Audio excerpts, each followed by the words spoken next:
नमा संस्कृताएं।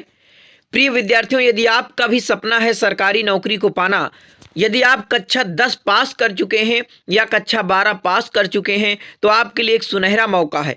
जल्द ही आपकी 44,000 होमगार्ड की जो है भर्ती निकलने वाली है। तो इसमें क्या आपका सिलेबस आएगा और कितनी आपकी दौड़ होनी चाहिए और कितना आपका हाइट होना चाहिए और क्या आपकी योग्यता योग्यता मैंने बता दी, आपको 10वीं पास होना चाहिए। क्या क्या जरूरी है, संपूर्ण बातें आपको बताऊंगा। तो देखिए, ध्यान से समझ लीजिए, आपकी जो कितने लोगों की भर्ती करना है, तो 44,000। ठीक है, 44,000 से आपके अधिक पद ही हैं। ठीक है, नियमावली को दिया जा रहा है अंतिम रूप।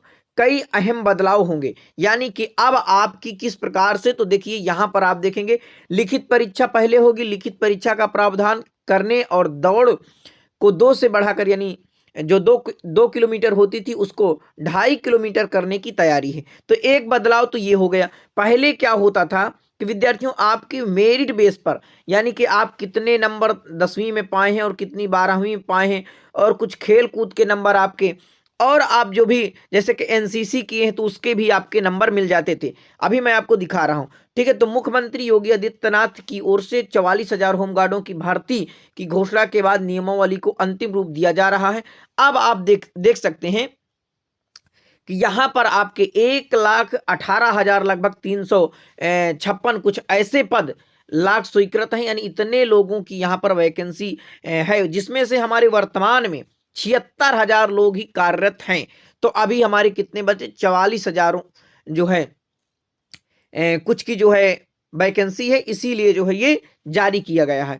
तो देखिए, जो 2011 में, यानी कि 2011 में आपकी पहली वैकेंसी ये जो है यानी कि जो 2011 में जो आपकी वैकेंसी निकली थी, उसमें आपकी क्या योग्यता मांगी गई थी और क्या किस प्रकार से आपको नंबर मिली, वो आप देख लीजिए। और जो ये आने वाली वैकेंसी है, ये किस प्रकार से इसमें बदलाव हुए हैं, ये भी आप देख लीजिए। तो देखिए, जो 2011 है, इसमें अभ्यर्थी की न्यूनतम शैक्षणिक योग्यता हाई स्कूल रखी गई, यानी आपको 10वीं पास होना जरूरी था। शैक्षिक योग्यता के आधार पर निम्नानुसार अंक आपको दिए जाएंगे। यदि आप हाई स्कूल हैं तो आपको 5 अंक, यदि आप इंटरमीडिएट भी किए हैं तो आपको 5 नंबर और प्लस 3 नंबर अधिक दिए जाते थे इंटरमीडिएट के। ठीक है, होमगार्ड बनने के लिए। स्नातक के लिए देखिए, स्नातक भी अगर किए तो 5 और प्लस 4 नंबर आपको दे दिए जाते थे। वहीं अगर आप एमए किए हुए हैं स्नातकोत्तर, तो 5 और 5 यानी 10 नंबर आपको मिल जाते थे। और देखिए, खेल कूद में यदि आप खेल कूद के यहाँ पर नंबर दिए जाते थे 5 नंबर, तो जिला विद्यालय स्तर पर 1 अंक, जिला महाविद्यालय पर 2 अंक और मंडल विश्वविद्यालय पर 3 अंक। इस प्रकार से अंकों का विभाजन था। अगर अखिल भारतीय राष्ट्रीय स्तर पर तो आपको 5 अंक दिए जाते थे। लेकिन अब इस प्रकार की कोई प्रक्रिया नहीं है, बिल्कुल प्रकार से अब ये आपका कट चुका है। तो अब आपका किस प्रकार से होगा, तो देखो, अब आपकी लिखित परीक्षा होगी। लिखित परीक्षा का क्या सिलेबस होगा और कितनी हाइट है, ये सब भी जान लीजिए। देखिए, पहले आपको एनसीसी, यानी कि यदि आप भूतपूर्व सैनिकों के लिए अधिकतम 5 अंक निर्धारित किए जाएंगे, यानी कि एनसीसी यदि आप किए हुए हैं तो आपको देखिए 5 अंक आपको ए सर्टिफिकेट के लिए, बी सर्टिफिकेट के लिए 3 अंक, और ए सर्टिफिकेट के लिए, वो सॉरी, सी सर्टिफिकेट के लिए 5 अंक और बी सर्टिफिकेट के लिए 3 अंक और ए सर्टिफिकेट कैंडिडेट के लिए आपके 2 अंक जो है निर्धारित किए गए थे। ठीक है, अब देखिए, इस सिलेबस में जो आपका यूपी पुलिस का भी आप देखेंगे, सर्च करेंगे यूपी पुलिस सिलेबस, जो आपका सिलेबस है वही सिलेबस में थोड़ा स्तर कम आएगा, यानी कि कठिन स्तर नहीं आएगा, थोड़ा सरल स्तर में ही जो आपका है आपका आएगा।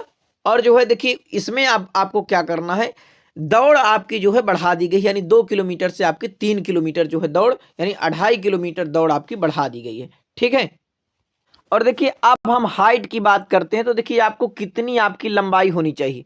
पुरुष अभ्यर्थी, यानी आपकी सामान्य अभ्यर्थी, ठीक है, अनुसूचित जनजाति और पर्वतीय क्षेत्र के अभ्यर्थी, इनकी जो है 162 सेंटीमीटर, अनुसूचित जनजाति की 160 सेंटीमीटर, और सामान्य अभ्यर्थी यानी इनकी जो ऊंचाई है आपकी जो है 167 सेंटीमीटर।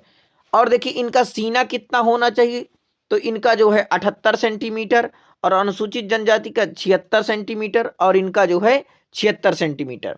ठीक है, सीना फुलाने पर 83 तो ये मेन आपकी हाइट है जो आप जानते हैं, ठीक है। तो आपका देखिए समझ लीजिए 67 सेंटीमीटर, 167 सेंटीमीटर आपका समान अभ्यर्थी का होना चाहिए, ठीक है। इसमें आपका ओबीसी आ गया, ठीक है। अब इधर देखेंगे तो यहाँ पर महिला अभ्यर्थी यानी समान अभ्यर्थी में 162 सेंटीमीटर, अनुसूचित में जो है आपका 147 सेंटीमीटर, और पर्वतीय क्षेत्र का अभ्यर्थी 147 सेंटीमीटर, इतना आपका जो है यानी इसमें जो है होना चाहिए। वैसे तो हम देखिए हिंदी और संस्कृत को पढ़ाते हैं, लेकिन अब जो भी आपकी सरकारी नौकरी की वैकेंसी निकलेगी सबसे पहले मैं आपको सूचित करूंगा, ताकि आपके आस पड़ोस में और जो भी आपके भाई हैं जो इधर उधर हैं जिनको नहीं पता, आप उनको सूचित कर पाएं। नमा संस्कृताय, बहुत बहुत धन्यवाद।